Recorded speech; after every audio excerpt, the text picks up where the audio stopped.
A big welcome, everyone, to this webinar, which will be talking about working remotely as an assistant. And thank you all so much for attending. I'll be talking to two experienced VAs. We have Amy Brennan and Hazy Hall about their top tips and tricks working from home.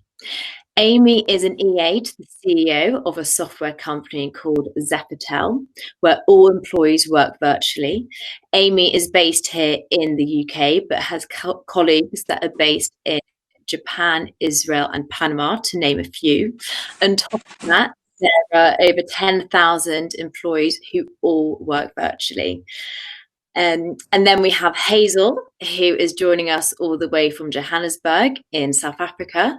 She is the founder of the VA Centre, which offers various professional services to clients across the globe, utilising combined expertise and experience to manage overall operations and perform multifaceted roles. So what we'll do is I will now sort of talk to Hazel and Amy about the process, efficiency, productivity, and, working from home, PAs working in lockdown, essentially. There is a box, so what we'll do, we'll have a Q&A towards the end. Feel free to sort of type any questions that you have, and we'll try and get as many of those questions answered. So just let's sort of go back to basics, Hazel. What would you say your top tips are, sort of, working from home? What does your setup look like?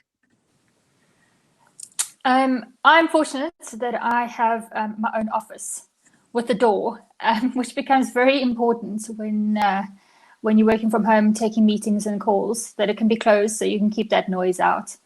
I've got a proper desk, a laptop, keyboard, mouse, strong and reliable internet, speakers, video cam, and most importantly, a really good chair. Because if you sit, after 7 hours sitting in one of these guys, you really do need a great chair. And of course, 2 monitors. This has been a lifesaver for me, the monitors. They save me so much time and effort. So if you don't have 2 monitors, I highly suggest getting some.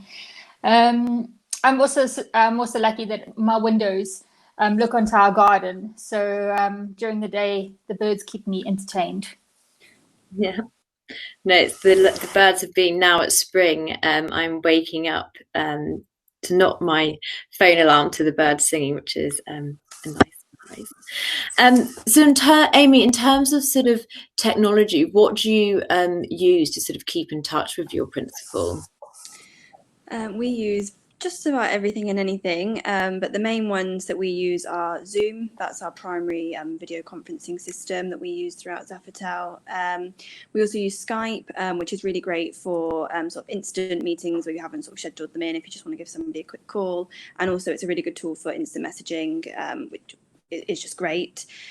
Obviously, like phone call, WhatsApp, text message, all those sorts of standard things. We also use a lot of internal communication systems like Slack and things like that.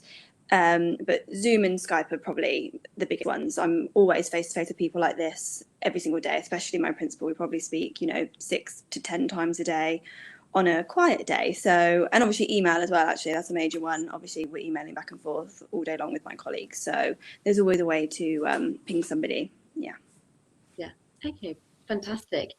And obviously, working from home, Hazel, it's sort of, most people kind of physically are separate from their home to the office. But, how do you structure your day?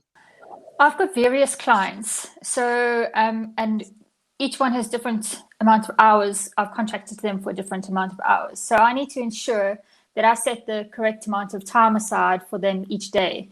Therefore, forward thinking and those upfront discussions and planning becomes very important. So I block out my calendar with tasks or meetings and breaks a day or a week as far ahead as I can, in accordance with what my clients' hours and priorities are. This keeps me focused and allows me to deliver what I've agreed to deliver that day, all in order of priorities. So I'm pretty back to back all day. And sometimes you have those days that whatever you've planned just absolutely goes out the window because there's a last minute priority, or some piece of technology isn't working, or what have you. So yeah, as much as structured and planned I like to be, sometimes it just gets thrown out the window. Yeah, we all have good days and bad days. It's normal.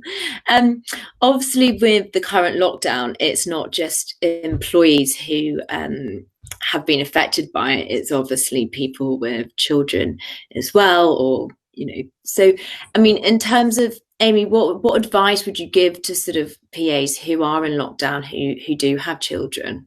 I personally am not in that situation. I don't have children, so I don't have any issues with childcare. But I would definitely say the main thing to do is to communicate with your principal, whether it's whether you work for a team or one individual, and your colleagues as well, just to try and just explain to them your situation.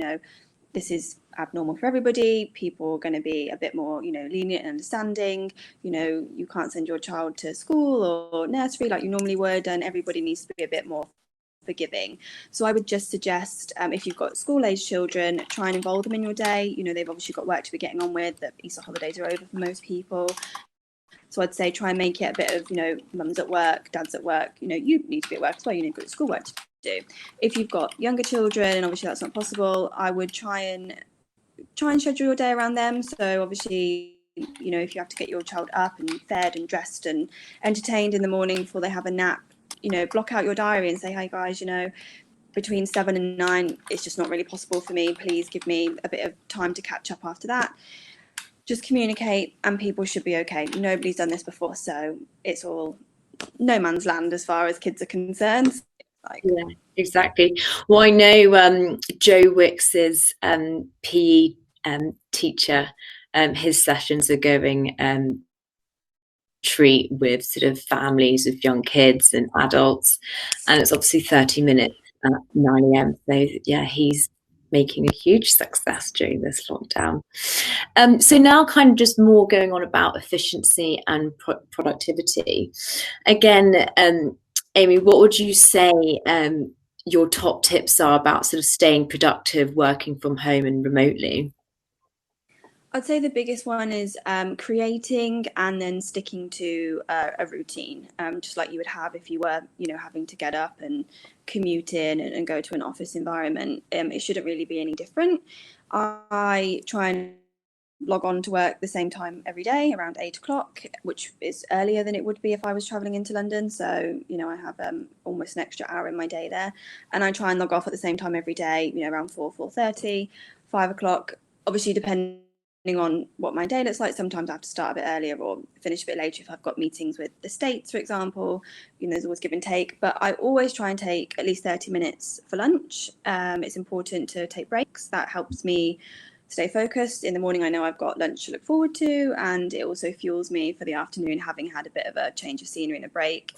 I also I have a dog, so I try and take her around the block or for a quick, walk up and down the garden, even just for some fresh air. That really resets me and having a bad day. But I think having the routine, knowing, okay, I start at this time, I have lunch at this time, I finish at this time, and blocking your day, that helps me stay really focused and productive. And I mean, do you use, obviously, working from home and virtually, you do become quite tech savvy. Do you have any apps or that, help you with, working efficiently or smoothly? Definitely. I mean, we use a software called Crossover, which is almost like a tracker that's installed on our laptops. Everybody in the company uses it. As you said, we've got about 10,000 people, so it's hard to keep track of everybody. So this software, basically, you start it when you start your day, and it takes a screenshot of your screen every 10 minutes, and then somebody somewhere is looking at those every now and then just to sort of make sure that people are on task. And that really helps. That helps me because I know that I'm accountable. Working from home, suddenly you feel as though nobody can see what you're doing, nobody knows if you're on the phone or if you're working, but that really helps. And we've also just launched a new product, or new software product in, I think, the end of February, called Sakoko, and it's basically a bit like The Sims, you build a virtual office and you can see it in front of you, and everybody's got their own, office, and you maybe got the finance department or the legal team, and you have the break room and the lobby, and to have meetings with people. So, a Zoom meeting or a Click meeting, you would need to physically move yourself into that person's room, and then the Zoom would open. If you're working on, an Excel or a Word, people can see that you're working in your office on a Word. They can't see what you're doing, but they can see, you're on Word.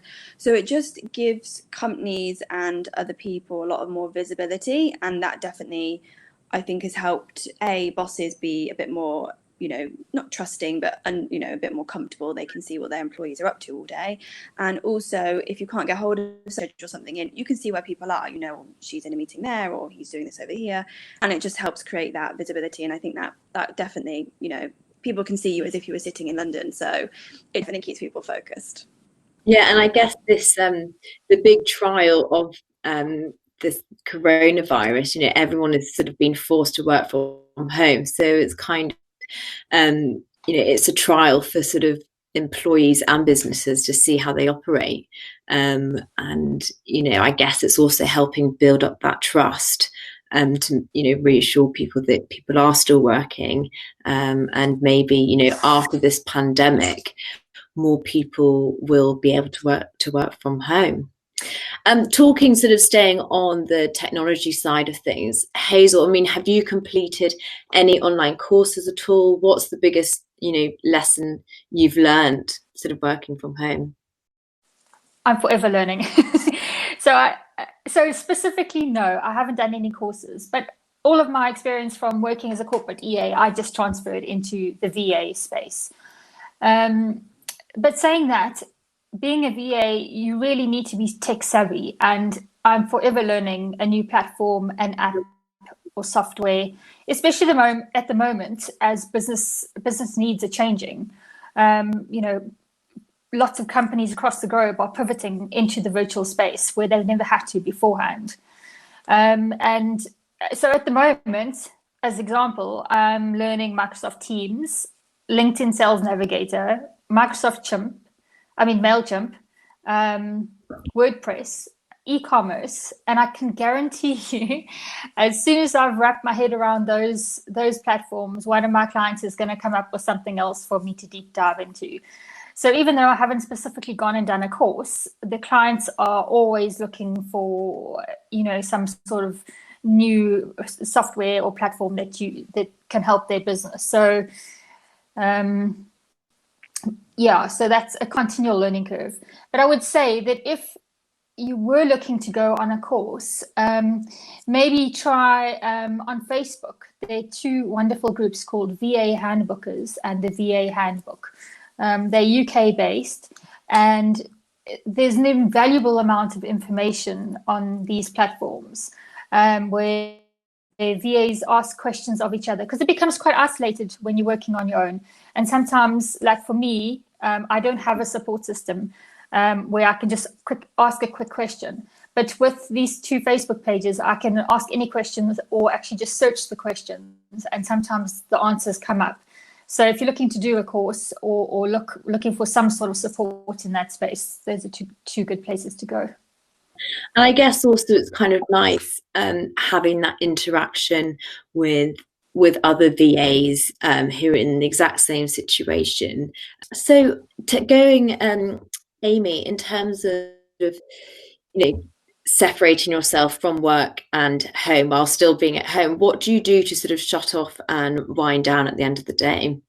I think the main thing is to create, strict boundaries with yourself and the people that you work with, be it colleagues or your principal. It's very easy when your home is your workspace to blur those lines and to suddenly be checking emails, well into 6 or 7 o'clock or later, before you go to bed. I'll just have a quick look at the emails. Or for people to also think, oh, it's okay, she's at home, I'll just give her a quick call, or I'll just drop her a quick text and ask her to check her email, she can just do this. It's very, very easy to slip into those habits. So we're all very respectful of each other's time at my company, so I'm lucky. And so none of us try and, contact each other. If we can see that somebody's, logged off and it's the end of their day, we try not to bother them. But definitely, I've had that conversation with people who have thought that's fine on a Sunday afternoon, just to call and say, oh, can you log on? Well, yeah, it's very easy for me to do that. But actually then my mind is on work, and it shouldn't be. So it's just about having those conversations and being firm. This is unusual for everybody. A lot of people would normally be, physically leaving the office, and therefore that creates that sort of, oh, she's not at work now, whereas we don't have that. So it's important to say, guys, I'm logging off at 5:30 or 6, and my evening is my own, and it's important to stick to that. So in terms of, Hazel sort of staying, focused on the sort of winding down, what do you do in terms of physical mental health whilst working from home? So I might sound like a geek right now, but I enjoy getting into the garden. I found that this is very calming, and I find it very soul restoring, especially when you've had a super busy day. Just to go and pull out weeds, and when I'm pulling out weeds, I know it sounds like such a geek story, but it provides me with think time. I can just zone out, and if I've got any questions or niggles in my head, just being in the garden really does help me calm down. And also, when it's not locked down, I go for the odd jog around the complex. Otherwise, we've got one of those stationary virtual bikes in the house called a Zwift, so I might get my bum into that saddle sometimes too. No, I'm doing lots of walking and listening to podcasts during this lockdown, which is quite nice, because usually when I'm on the tube I don't have enough time, so it's nice to sort of coincide podcasts or reading whilst walking. So now sort of the main focus for really focusing on the PAs working in this lockdown. Hazel, again, many PAs are supporting their principals for the first time in this sort of situation. What advice do you have for them? I think, as Amy said earlier on, you need to be disciplined. So I would say being a self-starter, being focused and disciplined is really helpful. If you're somebody who gets distracted easily, you're going to need to rein that in and learn those skills. I think one's going to find that you need to set yourself some boundaries, like adding breaks to your calendar, because it's very easy to get your head down and just work all day. Or I think some people on the other side of the scale where they're easily distracted. One of those boundaries might be putting a big notice on the fridge saying, hey, it's not lunchtime yet, go back to your desk. I also think a quiet space where you can focus, like an office, strong internet, a really good chair, 2 monitors, and most importantly, clear and efficient communication with your principal. And don't be scared to ask for clarity from your principal if you don't understand what's been asked of you. Because being in a remote space, it's often you can't see the person and you can't read their body language. Therefore, communication could get muddled. So make sure that you listen carefully and are very clear about what is being said and what is required. Brilliant. In terms of sort of visibility, Amy, how often do you have contact with your principal, and do you have any sort of tips to PAs who are new to the situation and how to sort of make themselves more visible whilst obviously working remotely from home? I speak to my principal up to 10 times a day, and we're very good at communicating, and I think that's something that I've learned. And I would say to anybody that's all of a sudden thrust into the situation, the main thing is to go over and above to communicate, because you might think, oh, I've checked in a couple of times today and we've spoken or something like that, but obviously when you're in a normal office environment, you communicate in a different way than you would. It's easier to kind of see what somebody's doing if you're in the same office as them, but if you are completely not visible to each other, it's important to really go above and beyond and consciously contact them and kind of update them on what you're doing and let them know where you're at with things, especially tasks and things like that. And the other thing would be to ask questions. So in an office environment, it might be easier to get a task given to you and think, oh, well, I'll just figure it out. It's better just to, even if you feel like you look stupid, you know, I'm really sorry, I don't know what you mean. Perhaps they're not good at communicating in the situation as well, since they're new to it. Maybe they've not had a VA before. To really make sure you've ironed out exactly what they're asking of you, what their expectations are, so there's no miscommunication, because then that can just cause so many issues. Yeah, and sort of to wrap it all up on the last question, Hazel. Many PAs will find themselves looking after executives in crisis mode at the moment, so very stressful times. What tips do you have for PAs supporting these sort of type stressed out execs? I would say most importantly, anticipate their requirements. Look at their schedules and their inboxes. Think ahead for them. Action what you can without having to refer to your principal. So that's that touch point that you don't need to have with them or bother them. Just don't do it. Just crack on and just do it without them. Try and be their calm in their chaos. Maybe they need a bit of support or empathy or, an extra ear. You know, sometimes they get a bit stressy and they stop moaning, which is fine. You can support in that way, or take on their stress or tension, because if they're in a stressful place, it's quite easy to take that on yourself and get stressed or rise to whatever they are stressed about. So try and just take a deep breath and keep a space between that stress. Listen carefully when they're speaking. Scared to ask for clarity if their instructions aren't clear. Because sometimes when people are stressed, their thoughts and their ideas come out all muddled, and then it's difficult to understand what your action point is at the end of that conversation. I would also say gatekeep as much as you can. So that might be from a virtual position. It might be diverting their phones to you so that they don't have any distractions. All of their phones come to you. You take messages and decide, who is important for them to speak to or not. And keep all those unnecessary calls, meetings, walk-ins away from your principal to prevent them from stress and to help them focus. And then when you're coming to your own tasks, only approach your principal with a task list that is prioritized and clear, and that they can answer quickly. Because the more you think for them is better. Perfect. Great tips. Thank you so much, ladies. So what we'll do now is we'll sort of go on to Q&A. I know that people have asked a few questions. So the first one is from Craig Bryson. His question is, do you use software such as Monday, Trello? If so, which do you find the best? I've used Trello and Asana. I haven't used... Actually, I did use Monday once, but not very... Out of all of them, I actually prefer Asana. That would be my preference. Any specific reason why? Or Asana and Trello are very similar. I just like the way Asana is interactive, and its functionality and the notifications it gives. Brilliant. I know a few people have also asked the name of the Facebook pages. Could you repeat them again, Hazel? It's VA Handbook. So as in a handbook, like a notepad or a handbook that you would have at work to help you. So VA Handbookers or VA Handbook. Fantastic. Hopefully everyone has got that.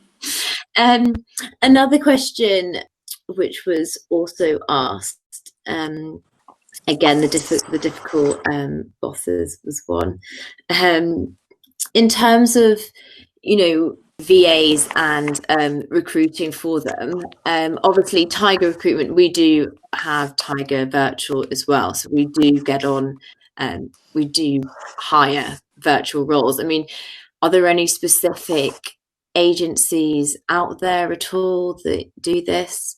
I mean, in the UK, I don't think there are any specific agencies that only handle virtual work.